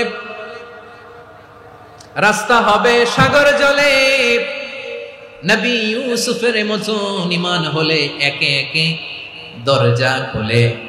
নবী ইব্রাহিমের মতো ঈমান যদি আজও থাকে বিদ্যমান, অগ্নিকুণ্ডে দেখতে পাবে খুবসুরতে ফুল ভাগা। কুলনা ইয়া নারু কুনি বারদান ওয়া সালামান আলা ইব্রাহিম। বান্দা যখন মুখ দিয়ে বলে হাসবুনাল্লাহ, আমার আল্লাহ আমার জন্য যথেষ্ট, এই বলে যখন নিজেকে সঁপে দেয়, তার কি লাগবে ওই দায়িত্ব স্বয়ং নিয়ে নেয় কে? তাহলে আমার প্রিয় ভাইরা, বিপদের শুরুতেই আমরা বলবো ইন্না লিল্লাহ। শুরুতে কি বলবো? এরপরে যেই বাক্যটা পড়ে নিজের পরিস্থিতিকে আল্লাহর দরবারে সঁপে দিব, সেটা হচ্ছে হাসবুনাল্লাহ। সেটা কি? বিষ্ণু বলেন লা ইয়াজালু লিসানুকা রাতাবান মিন যিকরিল্লাহ, সব সময় আল্লাহর স্মরণ দিয়ে জিকির দিয়ে জিহ্বাটারে সিক্ত রাখো। আর শয়তানু জাসিমুন আলা কলবি ইবনে আদম, শয়তান বনি আদমের কলবে খামচি মেরে বসে থাকে। ফাইদা যাকারাল্লাহ খালাসা, মানুষ যখন আল্লাহর স্মরণ করে জিকির করে শয়তান দৌড়ে পালায়। ওয়া ইদা গাফালা ওয়াসওয়াসা, যখনই বনি আদম গাফেল হয় তখনই শয়তান তার হৃদয়ে ওয়াসওয়াসা দেয়। এজন্য বিপদে পড়লে ইন্নালিল্লাহ, নিজের সব টুকুন করার পরে, নিজের রোল প্লে করার পরে নিজেকে আমরা কি বলে সঁপে দিব? সবাই বলেন, মনে থাকবে? বিপদে পড়লে প্রথমে ইন্নালিল্লাহ, এরপরে নিজেকে যখন সঁপে দিব তখন হাসবুনাল্লাহ। এরপরে কঠিন বিপদে যখন বিশ্বনবী পড়তেন তখন কি করতেন? এমন বিপদ মাঝে মাঝে হয় না, দেয়ালে পিঠ থেকে যায়, চোখে মুখে অন্ধকার, কি করব দিশা খুঁজে পাই না, এরকম হয় কখনো? বিশ্বনবী এরকম কঠিন বিপদে পড়েছেন জীবনের কিছু কিছু মুহূর্তে। ওই মুহূর্তে বিশ্বনবী স্পেশাল দুইটা দোয়া পড়তেন। এই দোয়াগুলো আপনাদেরকে জানিয়ে দেয়। বিশ্বনবী বলেন, কঠিনতম বিপদে যখন পড়বা, দেয়ালে পিঠ থেকে যায়, চোখে মুখে অন্ধকার, বাঁচার কোনো উপায় নাই, তখন পড়বা লা ইলাহা ইল্লা আনতা সুবহানাকা ইন্নী কুনতু মিনাজ জালিমিন। আল্লাহ, তুমি ছাড়া কোনো ইলাহ নাই, তুমি পবিত্র, নিশ্চয় আমি জালিমদের অন্তর্ভুক্ত। সুবহানাল্লাহ বলেন। এই দোয়া সাইয়েদনা ইউনূস আলাইহিস সালাম পড়েছিলেন যখন মাছের পেটে ছিলেন। এবং অনেক মুফাসসিরিন ইকরাম বলেছেন, অনেক আহলুল ইলমরা বলেছেন, এটা হচ্ছে ইসমে আজম। ইসমে আজম এমন দোয়া যেটা দিয়ে দোয়া করলে আল্লাহ দোয়া কবুল করে। কিন্তু এটা কোনটা, এটা নিয়ে ইখতিলাফ আছে। কোন আহলুল ইলম বলেন লা ইলাহা ইল্লা আনতা সুবহানাকা ইন্নী কুনতু মিনাজ জালিমিন, এটা হচ্ছে ইসমে আজম। সাইয়েদনা ইউনূস আলাইহিস সালাম পড়েছেন, আপনারা পড়েননি? এটা পড়বেন আপনারা। এই দোয়া পড়ে সাইয়েদনা ইউনূস আলাইহিস সালাম মাছের পেট থেকে রক্ষা পেয়েছিলেন। রক্ষা করেছিল কে? তুমি ইউনূস নবী রে যখন খাইলো মাছেতে গিলিয়া, ফেরেশতা পাঠাইয়া দিলে ইসমে আজম দিয়া। প্রাণে ছিল যাহার ভয় সেথা পাইল আশ্রয়, প্রাণে ছিল যাহার ভয় সেথা পাইল আশ্রয়। মাছের পেট হতে সে যে পেল পরিত্রাণ। আল্লাহু আল্লাহু তুমি জাল্লে জালালুহু, শেষ করা তো যায় না গে তোমার গুণগান। আল্লাহু আল্লাহু লা ইলাহা ইল্লা আনতা সুবহানাকা ইন্নী কুনতু মিনাজ জালিমিন। বিশ্বনবী বললেন, দেয়ালে পিঠ থেকে গেলে, চোখে মুখে অন্ধকার, বাঁচার কোনো উপায় নাই, তখন এই দোয়াটা পড়তে হবে। এই দোয়া পড়ে আল্লাহর কাছে ফরিয়াদ করলে বিপদ মুক্ত করবেন কে? কেন এই দোয়াটা আল্লাহর কাছে বড্ড প্রিয় জানেন আমার ভাইয়েরা? কারণ এই দোয়ার মধ্যে তিনটা জিনিস আছে। এক নম্বরে হচ্ছে তাওহীদ, দুই নম্বরে তাসবিহ, তিন নম্বরে তাকরীর। আই রিপিট, আবারও বলছি, এক নম্বরে তাওহীদ, দুই নম্বরে তাসবিহ, তিন নম্বরে তাকরীর। এই দোয়াটা আল্লাহর কাছে এত পছন্দনীয় কারণ এই দোয়ার প্রথম অংশে আছে তাওহীদ, আল্লাহর একত্ববাদের ঘোষণা। লা ইলাহা ইল্লা আনতা, ও আল্লাহ আপনি ছাড়া কোনো ইলাহ নাই, উপাস্য নাই। এই কথা বললে আল্লাহ বড় খুশি হয়ে যায়। সুবহানাল্লাহ পড়েন। এই দোয়ার দ্বিতীয় অংশে আছে তাসবিহ, মানে আল্লাহর প্রশংসা, প্রশংসা সূচক বাণী। সুবহানাক সুবহানাক সুবহানাক, ও আল্লাহ আমি আপনার পবিত্রতা ঘোষণা করছি। সুবহানাক, এই কথা শুনলেও আল্লাহ খুশি হয়ে যায়। সুবহানাল্লাহ পড়েন। এই দোয়ার তৃতীয় অংশে আছে তাকরীর, তাকরীর মানে পাপের স্বীকৃতি। তাকরীর মানে কি? তাকরীর মানে পাপের স্বীকৃতি। এই দোয়ার তৃতীয় অংশে আছে ইন্নী কুনতু মিনাজ জালিমিন, ও আল্লাহ আমি জালিমদের অন্তর্ভুক্ত। আল্লাহ আল্লাহ আমি জালেম, আল্লাহ আমি ভুল করেছি, অন্যায় করেছি, আল্লাহ আমি জালেমদের অন্তর্ভুক্ত। এই পাপের স্বীকৃতি, অ্যাকনোলেজমেন্ট আল্লাহ বড্ড পছন্দ করে। যখন আল্লাহর কাছে আপনি ছোট হবেন, ছোট হতে হতে যত ছোট হবে, ওই দৃশ্যটা দেখতে আল্লাহ বড্ড পছন্দ করে। সুবহানাল্লাহ বলেন। তিন নম্বর অংশ ইন্নী কুনতু মিনাজ জালিমিন, আল্লাহ আমি জালেমদের অন্তর্ভুক্ত। সাইয়েদনা আদম আলাইহিস সালাম ভুল করে যখন নিষিদ্ধ গাছের ফুল খেয়ে ফেললেন, ফল খেয়ে ফেললেন, আল্লাহ বললেন আদম ক্ষমা পেতে চাইলে তুমি আর হাওয়া মিলে স্বীকৃতি দাও, পাপের স্বীকৃতি আর পড়ো।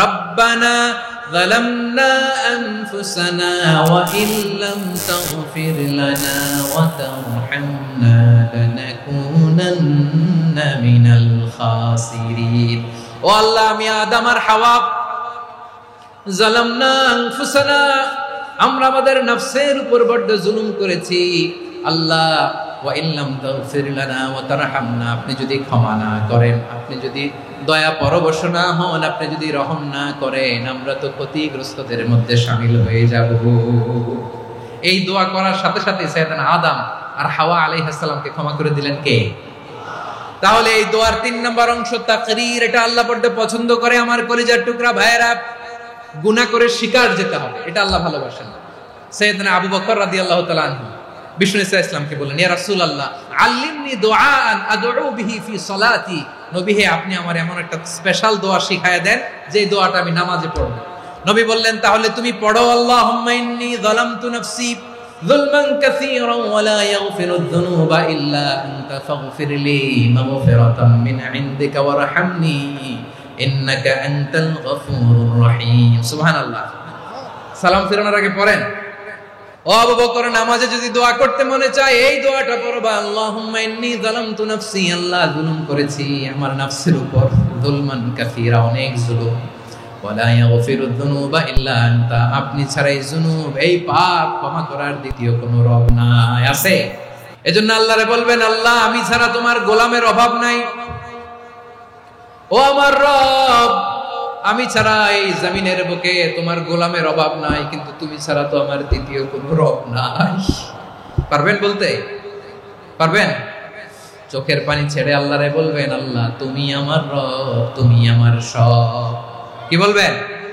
আল্লাহরে বলেন আল্লাহ তুমি আমার রব তুমি আমার সব আল্লাহ আমি ছাড়া এই জমিনে তোমার গোলামের অভাব নাই তুমি ছাড়া আমার দ্বিতীয় কোনো রব নাই এ কথা বলে চোখের পানি ছেড়ে আল্লাহরে স্বীকৃতি দেন আল্লাহ আমি পাপী আল্লাহ এই জমিনে আমার চেয়ে বড় পাপী আর কেউ নাই ওযু করে সিজদায় লুটিয়ে পড়ে চোখের পানি ছেড়ে আল্লাহরে পাপের স্বীকৃতি দেন আল্লাহ এমন কোন জুলুম নাই গুনাহ নাই আমি করি নাই সগীরা কবিরা জেনে না জেনে ইচ্ছায় অনিচ্ছায় শিরকি বেদাতি সব গুনাহ করেছি আল্লাহ আকাশের নিচে জমিনের উপরে আমার চেয়ে বড় গুনাহগার আর কেউ নাই চোখের পানি ছেড়ে আল্লাহরে বলেন আল্লাহ আমি ছাড়া তোমার গোলামের অভাব নাই তুমি ছাড়া আমার দ্বিতীয় কোনো রব নাই তুমি ছাড়া তো কেউ আমার গুনাহ ক্ষমা করার নাই তুমি আমার রব তুমি আমার সব বলতে পারবেন এই তাকরীর আমার পটুয়াখালীর ভাইরা এই স্বীকৃতিটা দেখতে আল্লাহ বড় ভালোবাসেন কারণ আমরা সবাই গুনাহগার আমরা সবাই কি বিশ্বনবী বলেন কুল্লুকুম খাত্তাউন আ বনি আদম আমরা সবাই পাপী সবাই কি সবাই পাপী আমরা সবাই পাপী আপন পাপের বাটখারা দিয়ে অন্যের পাপ মাপি আমরা যে পাপী এটা ভাবতে মনে চায় না কারণ খালি অন্যের পাপ দেখি আমরা এটা ভুল ওর এই পাপ ও পাপী ও জালেম ও জাহান্নামী এরকম একটা টেন্ডেন্সি আমার যে কি হালাত এটার খেয়াল নাই খেয়াল করতে হবে যে আমি সবচেয়ে বড় পাপী ঠিক কিনা বলেন পাপ করি না এমন কেউ আছি হ্যাঁ আছি কেউ না জানলেও জানে কে আমার পাপের ঘটনা পৃথিবী না জানুক আমি তো জানি আমি কি পাপ করেছি হায় ও আমার কলিজার টুকরা ভাইয়েরা মাথাটাকে নিচু করে জীবনের সব গুনার ফিরিস্তিগুলো একটা একটা করে স্বীকার করে আল্লাহরে বলেন আল্লাহ আমি পাপী আল্লাহ আমার চেয়ে বড় পাপী এই দুনিয়াতে কেউ নাই আকাশের নিচে জমিনের উপরে আমার চেয়ে বড় পাপী কেউ নাই একটা একটা করে আল্লাহ স্বীকার করি আমি পাপী সব পাপের স্বীকৃতি দিলাম পৃথিবী না জানুক আমি তো জানি আমি কি পাপ করেছি হায় আমার পাপের করলে বিচার বাঁচার আমার নাই উপায় দয়াময় তুমি মাফ করো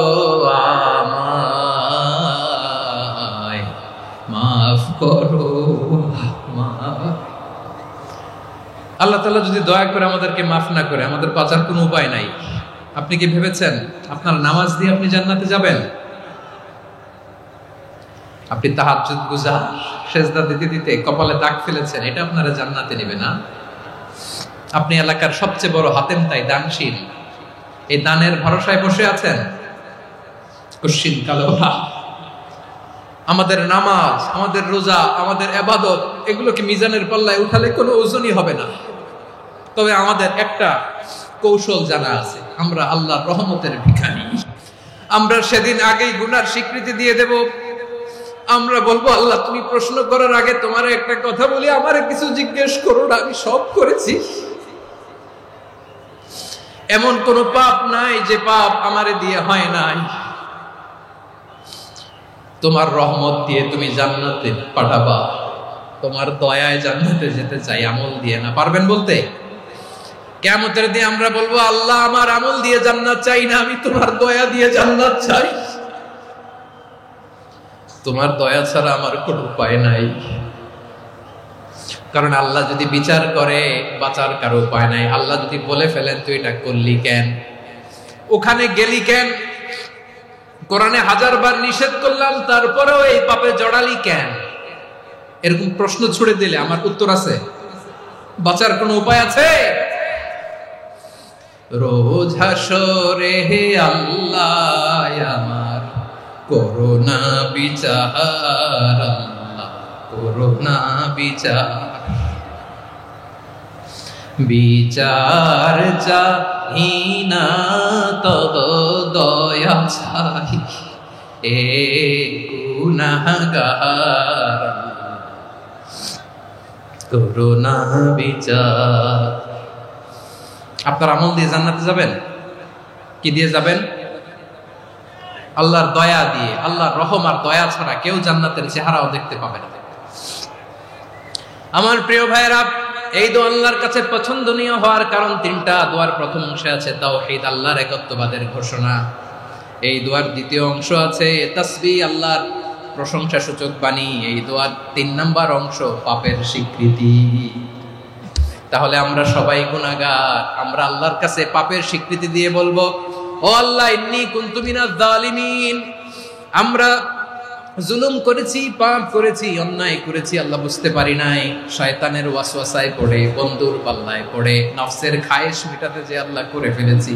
তুমি গুনাহ না মাফ না করলে আমাদের গুনাহ মাফ করার দ্বিতীয় কেউ নাই। ঠিক কিনা বলেন? এভাবে অনুতপ্ত হয়ে যদি আল্লাহর কাছে দোয়া করেন, দেয়ালে পিঠ থেকে গেছে, কোন রাস্তা নাই বের হওয়া, ওই মুহূর্তেও আপনাকে বিপদ থেকে উদ্ধার করবে কে? বিশ্বনবী চরম বিপদে পড়লে 2টা দোয়া পড়তেন। প্রথম হলো এটা, লা ইলাহা ইল্লা আনতা সুবহানাকা ইন্নী কুনতু মিনাল জালিমিন। এই দোয়াটা আমরা বেশি বেশি পড়ব প্রিয় ভাইরা। রাজি আছেন? সবাই আওয়াজ করে পড়ুন ইনশাআল্লাহ। আমার প্রিয় ভাইয়েরা, বিপদে পড়লে বিশ্বনবী আরো একটা দোয়া পড়তেন, লা ইলাহা ইল্লাল্লাহুল আযীমুল হালিম, লা ইলাহা ইল্লাল্লাহু রাব্বুল আরশিল আযীম, লা ইলাহা ইল্লাল্লাহু রাব্বুস সামাওয়াতি ওয়াল আরদি ওয়া রাব্বুল আরশিল কারীম। আল্লাহ ছাড়া কোনো উপাস্য নাই, তিনি সুমহান, মহা সহিষ্ণু। আল্লাহ ছাড়া কোনো উপাস্য নাই, তিনি সুমহান, আরশের অধিপতি। আল্লাহ ছাড়া কোনো উপাস্য নাই, তিনি আকাশের মালিক, জমিনের মালিক, তিনি সুবিশাল আরশের অধিপতি। সুবহানাল্লাহ পড়েন। এই দোয়াটা কেউ যদি পড়ে যদি এর ওসিলা করে দোয়া করে, তাকে বিপদ থেকে মুক্তি দেয় কে? মনে থাকবে আপনাদের? তাহলে বিপদের প্রথম ধাক্কায় কি যেন পড়তে হয়? ইন্না লিল্লাহ। তারপরে কি বলে আল্লাহর কাছে নিজেকে সঁপে দিতে হয়? দেয়ালে পিঠ থেকে গেলে লা ইলাহা ইল্লা আনতা সুবহানাকা ইন্নী কুনতু মিনাজ জালিমিন। 2 নাম্বার হচ্ছে লা ইলাহা ইল্লাল্লাহুল আযীমুল হালিম, লা ইলাহা ইল্লাল্লাহু রাব্বুল আরশিল আযীম, লা ইলাহা ইল্লাল্লাহু রাব্বুস সামাওয়াতি ওয়াল আরদি ওয়া রাব্বুল আরশিল কারীম। মনে থাকবে? অনেক সময় এমন হয়, হঠাৎ বিপদের সম্মুখীন হয়ে আমরা রেডি হয়ে বের হইছি অফিসে, হঠাৎ অ্যাক্সিডেন্টে পড়ে যাই, হঠাৎ পেটের ব্যথায় অজ্ঞান, এরকম হয় না? বিষ্ণু ইসলাম বলেন, আকস্মিক দুর্ঘটনার বিপদ থেকে যদি কেউ বাঁচতে চায়, সকাল সন্ধ্যা যেন প্রত্যেকে এই দোয়াটা পড়ে। সকালে যদি 3 বার পড়ে, সন্ধ্যা পর্যন্ত হঠাৎ বিপদ থেকে সে রক্ষা পাবে। to be protected from sudden calamity, sudden disaster, হঠাৎ বিপদ, হঠাৎ ভয়ঙ্কর কোন আকস্মিক বিপদ থেকে আল্লাহ বাঁচায় দেবে। সকালে পড়লে সন্ধ্যা পর্যন্ত প্রোটেক্টেড, সন্ধ্যাবেলায় যদি 3 বার পরে সকাল পর্যন্ত প্রোটেক্টেড। সুবহানাল্লাহ পড়ে। দোয়াটা কি? দোয়াটা হচ্ছে বিসমিল্লাহিল্লাযী লা ইয়াদুররু মা ইসমিহি শাইউন ফিল আরদি ওয়ালা ফিস সামাই ওয়া হুয়াস সামিউল আলিম। ছোট না, অনেক ছোট, মুখস্থ করবেন। বিসমিল্লাহিল্লাযী লা ইয়াদুররু মা ইসমিহি শাইউন ফিল আরদি ওয়ালা ফিস সামা। ওই আল্লাহর নাম নিচ্ছি যে আল্লাহর নামের বরকতে আকাশ জমিনের কোনো কিছু কারো কোনো ক্ষতি সাধন করতে পারে না। তিনি সর্বশ্রোতা, সর্বজ্ঞ। সুবহানাল্লাহ পড়েন। পড়বেন এই দোয়াটা, বিসমিল্লাহিল্লাযী লা ইয়াদুররু মা ইসমিহি শাইউন ফিল আরদি ওয়ালা ফিস সামাই ওয়া হুয়াস সামিউল আলিম। ফজরের পরে 3 বার, মাগরিবের পরে 3 বার যদি কেউ পড়ে প্রোটেক্টেড, যে কোনো হঠাৎ বিপদ থেকে প্রোটেক্টেড। প্রোটেক্ট করেন কে? ওই আল্লাহর নাম নিচ্ছি যে আল্লাহর নামের ওসিলায় আকাশ জমিনের কোনো কিছু কোনো ক্ষতি করতে পারে না। সুবহানাল্লাহ পড়েন। আচ্ছা, এবার আমাদের জীবনে দুশ্চিন্তা আছে না নাই বলেন? Tension, hyper tension, anxiety, depression, সবার জীবনে টেনশন আছে না নাই? এই দুশ্চিন্তা, পেরেশানি, মারাত্মক পেরেশানি থেকে মুক্তি পাওয়ার জন্য বিষ্ণু ইসলাম 2টো দোয়া পড়তেন। কয়টা? অনেকগুলো পড়তেন। স্পেশাল 2টো দোয়া আজকে আপনাদের শিখায় যাব, শুনবেন। পেরেশানিতে পড়লে, টেনশনে পড়লে এই দোয়াটা, প্রিয় ভাইরা, বিষ্ণু ইসলাম যখন খুব বিপদে পড়তেন, দুশ্চিন্তা ওনাকে ঘিরে ধরতো, উনি পড়তেন ইয়া হাইয়ু ইয়া কাইয়ুম বিরহমাতিকা আস্তাগীথ। ইয়া হাইয়ু ইয়া কাইয়ুম, হে শাশ্বত অবিনশ্বর, হে চিরঞ্জীব, বিরহমাতিকা আস্তাগীথ, তোমার রহমতের উসিলায় তোমার কাছে ফরিয়াদ করি। এটা পড়তেন। আবার আরেক বর্ণনা এসেছে ইয়া হাইয়ু ইয়া কাইয়ুম বিরহমাতিকা আস্তাগীথ আসলিহ লি শা'নি কুল্লাহু ওয়ালা তাকিলনি ইলা নাফসি তারফাতা আইন। আসলিহ লি শা'নি কুল্লাহ, আল্লাহ আমার সবকিছু আপনি সেটেল করে দেন। আমাদের সব ঝামেলা সেটেল করে দিতে পারে কে? তাহলে পড়বেন ইয়া হাইয়ু, হে চিরঞ্জীব। হাইয়ু মানে চিরঞ্জীব, যিনি চিরকাল বেঁচে থাকবেন, মরবেন না। আল্লাহ মরবেন? তার কোনো লয় আছে? ক্ষয় আছে? সূরা রহমানে আল্লাহ বললেন কুল্লু মান আলাইহা ফানি ওয়া ইয়াবকা ওয়াজহু রাব্বিকা যুল জালালি ওয়াল ইকরাম ফাবিআইয়ি আলাই রাব্বিকুমা তুকাযযিবান। জমিনে যা আছে সব ফান, ভ্যানিশ হয়ে যাবে, নিশ্চিহ্ন হয়ে যাবে, শেষ হয়ে যাবে, সব বিলুপ্ত হয়ে যাবে, একজন ছাড়া। জোরে বলেন তিনি কে? এই দোয়াটা কেন পছন্দ আল্লাহর কাছে? কারণ এখানে আল্লাহর 2টা সুন্দর নাম আছে, গুণবাচক নাম, আল হাই, আল কাইয়ুম। এই 2টো নাম আছে এখানে। আবার এই 2টা আয়াতুল কুরসির অংশ। আয়াতুল কুরসির শুরু তো এটা আছে না নাই? হ্যাঁ, আছে না নাই? 3 নম্বর কারণ এটা ইসমে আজম। কোন দোয়াটা ইসমে আজম? যে দোয়া ওসিলায় দোয়া করলে আল্লাহ দোয়া ফেরায় না। অনেকগুলো মত আছে, সবচেয়ে ভ্যালিড মত হচ্ছে এটা, ইয়া হাইয়ু ইয়া কাইয়ুম। এর ওসিলা দিয়ে দোয়া করলে দোয়া কবুল করে কে? 2 নম্বরে বিশ্বনবী মারাত্মক বিপদে পড়লে আরেকটা দোয়া পড়তেন, আল্লাহুম্মা ইন্নী আবদুক। আগে দোয়াটা পড়ি, শুনেন। আল্লাহুম্মা ইন্নী আবদুক ওয়া ইবনু আবদিক ওয়া ইবনু আমাতিক নাসিয়াতি বিয়াদিক মাদিন ফিয়া হুকমুক আদলুন ফিয়া কাদাউক আসআলুকা বিকুল্লি ইসমিন হুয়া লাক সাম্মাইতা বিহি নাফসাক আও আনসালতাহু ফি কিতাবিক আও আল্লামতাহু আহাদাম মিন খালকিক أو استأثرت به في علم الغيب عندك أن تجعل القرآن ربيع قلبي ونور صدري وجلاء حزني وذهاب همي। سبحان الله পড়েন। বিষ্ণু বলতেন আল্লাহুম্মা ইন্নী আবদুক, ও আল্লাহ আমি আপনার গোলাম, ওয়া ইবনু আবদিক, গোলামের ঘরের গোলাম, ওয়া ইবনু আমাতিক, বাদীর ঘরের গোলাম। মানে আল্লাহ আমি আপনার গোলাম, আমার বাবা আব্দুল্লাহ ছিল আপনার গোলাম, আমার মা আমিনা ছিল আপনার বাদী। মানে আমরা গোলাম বংশের, সব গোলাম। নিজের এর চেয়ে আর ছোট করে আল্লাহর কাছে উপস্থাপন করা যায় আমার ভাইরা? কথা কি বুঝতেছেন? নিজেকে এর চাইতে ছোট, নগণ্য আর তুচ্ছ করে আল্লাহর সাথে প্রেজেন্ট করা যায়? বিশ্বনবী বললেন ও আল্লাহ আমি আপনার গোলাম, গোলামের ঘরের গোলাম, দাসীর ঘরের গোলাম, নাসিয়াতি বিয়াদিক, আমার মাথার চুলের ছুটি আপনার হাতের মুঠোয়। আপনি ডানে টান দিলে আমি ডানে যেতে বাধ্য, আপনি বাঁয়ে টান দিলে বাঁয়ে যেতে বাধ্য। বিশ্বনবী বললেন, আল্লাহ আমার মাথার চুলের ঝুঁটি আপনার হাতের মুঠোয়। আচ্ছা, এইভাবে কাকে ধরা হয় যে খুব ছোট, ঠিক কিনা? নিজেকে কত ছোট করলেন বিশ্বনবী। ও আল্লাহ, আমার মাথার চুলের ঝুঁটি আপনার হাতের মুঠোয়, আপনি ডানে টানলে আমি ডানে যাব, বায়ে টানলে বায়ে যাব। আল্লাহ, আসআলুকা বিকুল্লি ইসমিন হুয়া লাক নাসিয়াতি বিয়াদিক মাদিন ফিয়া হুকমুক। আপনার নির্দেশ আমার উপর কার্যকর হবেই হবে। আদলুন ফিয়া কাদাউক, আপনার ফয়সালা, যেই ফয়সালাই আপনি আমার জন্য করেন এটাই ইনসাফ। সুবহানাল্লাহ বলেন। আমরা আল্লাহর ফয়সালায় সন্তুষ্ট হতে চাই না। কত কমপ্লেইন, আল্লাহ তুমি এটা দিলা না, ওইটা পাইলাম না, ওইটা হইল না রে, এরকম অভিযোগ কমপ্লেইন আমাদের আছে না নাই? আর বিশ্বনবী বলতেন আদলুন ফিয়া কাদাউক, আল্লাহ আমার জন্য তোমার যেটা ফয়সালা এটাই সবচেয়ে শ্রেষ্ঠ ইনসাফ, এর চেয়ে ইনসাফ আর হতে পারে? এভাবে কায়মান বাক্যে আল্লাহর কাছে বিশ্বনবী দোয়া করতেন। এরপরে বিশ্বনবী বললেন, আল্লাহ তোমার যত নাম আছে সব নামের ওসিলায় দোয়া করি, যে নাম তুমি আমাদেরকে জানিয়েছো, যে নাম তুমি আমাদেরকে জানাও নাই, যে নাম তুমি কোরআনে নাজিল করেছো, যে নাম নাজিল করো নাই, যে নাম শুধু নবীদেরকে জানিয়েছো। আর আল্লাহর এমন কিছু চমৎকার চমৎকার সুন্দর সুন্দর নাম আছে, এই নামগুলো রব্বুল আলামিন কাউকে জানাবে না। সুবহানাল্লাহ বলেন। আমরা তো 99 নাম জানি, 100 নাম জানি আল্লাহ, কিন্তু আল্লাহর এমনও কিছু নাম আছে যেগুলো আল্লাহ বিশ্বনবীরও জানায়নি।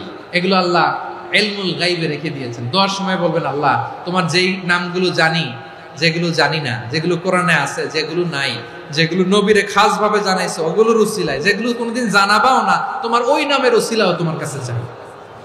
আল্লাহ কোরআনকে আমার হৃদয়ের বসন্ত বানাও, আমার বক্ষের জ্যোতি বানাও, আমার চিন্তা দুশ্চিন্তা তুমি দূর করে দাও। বিশ্বনবী বললেন, এই কালিমাগুলো, এই বাক্যগুলো পড়ে যদি কেউ আল্লাহর কাছে ফরিয়াদ করে, তার হৃদয় থেকে দুশ্চিন্তা কাটিয়ে দিবে কে? আচ্ছা, সবশেষে বলি, ঋণের বোঝায় যারা জর্জরিত, বিষ্ণু ইসলাম চমৎকার একটা দোয়া শিখিয়েছেন।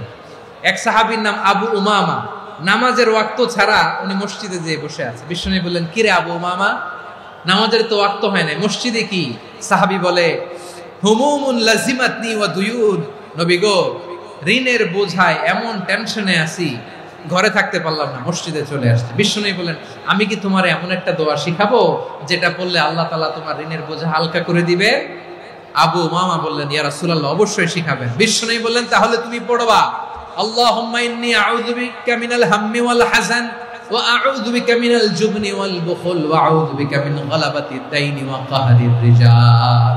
ও আল্লাহ, তোমার কাছ থেকে দুশ্চিন্তা থেকে পানাহ চাই, কৃপণতা, ভীরুতা, অলসতা, কার্পণ্যতা, এই সব কিছু থেকে, মানুষের কঠোরতা, আমার উপর মানুষের আধিপত্য এবং ঋণের বোঝা থেকে পানাহ চাই। এই দোয়াটা যখন বিশ্বনবী শিখাই দিলেন, আবু উমামা বারবার এই দোয়া করেন, আল্লাহুম্মা ইন্নী আউযু বিকা মিনাল হাম্মি ওয়াল হাযান ওয়া আউযু বিকা মিনাল আজজি ওয়াল কাসাল ওয়া আউযু বিকা মিনাল জুবনি ওয়াল বুখল ওয়া আউযু বিকা মিন গালাবাতিদ দাইনি ওয়া কাহরির রিজাল। আবু উমামা বলে, এই দোয়া আমি পড়তে লাগলাম আর পড়তে লাগলাম, কিছুদিন পরে দেখা গেল বিশ্বনবীর শেখানো এই দোয়ার বদৌলতে আল্লাহ তাআলা আমার সব ঋণ পরিশোধের ব্যবস্থা করে দিয়েছেন।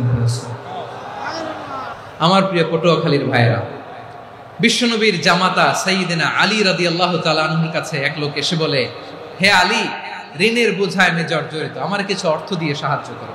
সাইয়্যিদিনা আলী রাদিয়াল্লাহু তাআলা আনহু বললেন, আমি কি তোমার এমন একটা দোয়া শিখাবো যেটা বিশ্বনবী আমাদের শিখিয়েছেন? এই দোয়া যদি তুমি পড়ো, লাউ কানা আলাইকা মিসলু জাবালিন কাবীরিন দাইনান আব্দুল্লাহু আনকা, পাহাড় পরিমাণ যদি ঋণের বোঝা হয়, আল্লাহ এটা পরিশোধের ব্যবস্থা করে দেবেন। ছোট্ট একটা দোয়া বিশ্বনবী শিখালেন, বললেন তুমি পড়বা, আল্লাহুম্মা কফিনি বিহালালিকা আন হারামিকা ওয়া আগনিনি বিফাদলিকা আম্মান সিওয়াক। আল্লাহুম্মা কফিনি বিহালালিকা আন হারামিক, আল্লাহ তোমার হালাল দিয়ে আমাকে পরিতুষ্ট করো, হারাম থেকে বাঁচিয়ে রাখো, আর তোমার অনুগ্রহে মানুষের মুখাপেক্ষী যেন আমি না হই, আমি যেন সবসময় তোমার মুখাপেক্ষী হয়, ওই তৌফিক দিও। সুবহানাল্লাহ পড়েন। এই দোয়া বেশি বেশি পড়লে ঋণের বোঝা হালকা করে দিবে কে? তাহলে প্রিয় ভাইয়েরা, বিপদে পড়লেই প্রথমে কি পড়বেন? ইন্না লিল্লাহ। কি বলে নিজেকে আল্লাহর কাছে সঁপে দিতে হয়? হাসবুনাল্লাহ। চরম বিপদে দেয়ালে পিঠ থেকে গেছে, তখন লা ইলাহা ইল্লা আনতা সুবহানাকা ইন্নী কুনতু মিনাজ জালিমিন। এরপরে লা ইলাহা ইল্লাল্লাহুল আযীমুল হালিম, এই দোয়া। আকস্মিক বিপদ, হঠাৎ যেন কোনো বিপদ আমাকে পেয়ে না বসে, এটার জন্য বিসমিল্লাহিল্লাযী লা ইয়াদুররু মা ইসমিহি শাইউন ফিল আরদি ওয়ালা ফিস সামাই ওয়া হুয়াস সামিউল আলীম। সকালে 3 বার, রাতে 3 বার। আর মারাত্মক tension, hyper tension, anxiety, depression থেকে বাঁচার জন্য দুই দোয়া, ইয়া হাইয়ু ইয়া কাইয়্যুম, ইয়া হাইয়ু ইয়া কাইয়্যুম, মনে থাকবে। আর আল্লাহুম্মা ইন্নী আবদুক, এই দোয়া। ঋণ থেকে বাঁচার জন্য দুই দোয়া, আল্লাহুম্মা ইন্নী আউযু বিকা মিনাল হাম্মি ওয়াল হাযান, এটা। আর আল্লাহুম্মা কফিনি বিহালালিকা আন হারামিকা ওয়া আগনিনি বিফাদলিকা আম্মান সিওয়াক। আর সব সময় পড়ার জন্য একটা আমল দিয়ে যাই, উঠতে বসতে, অফিসে যাচ্ছেন, অফিস থেকে ফিরতেছেন, বসে আছেন, শুয়ে আছেন, ছোট্ট এক শব্দে আমরা যেন বেশি বেশি পড়ি আস্তাগফিরুল্লাহ। আল্লাহ রাসূল সাল্লাল্লাহু আলাইহি ওয়াসাল্লাম বলেন, মান লাজিমাল ইস্তিগফার, যে সব সময় এরকম ইস্তিগফারের সাথে লেগে থাকে, জাআলাল্লাহু লাহু মিন কুল্লি যিকিন মাখরাজা, আল্লাহ তাআলা তাকে কোনো বিপদে আটকান না, সে জীবনে আটকাবে না, যে কোনো বিপদে আল্লাহ তার রাস্তা বের করে দিবেন। Way out, you will get a way out in solution. সুবহানাল্লাহ।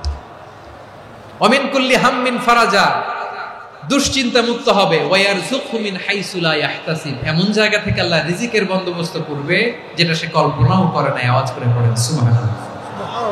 আমার প্রিয় ভাইরা, এটা গেল নিজের বিপদ। নিজে যদি বিপদে পড়েন, অন্যের বিপদ যদি দেখেন, এটার জন্য একটা দোয়া আছে।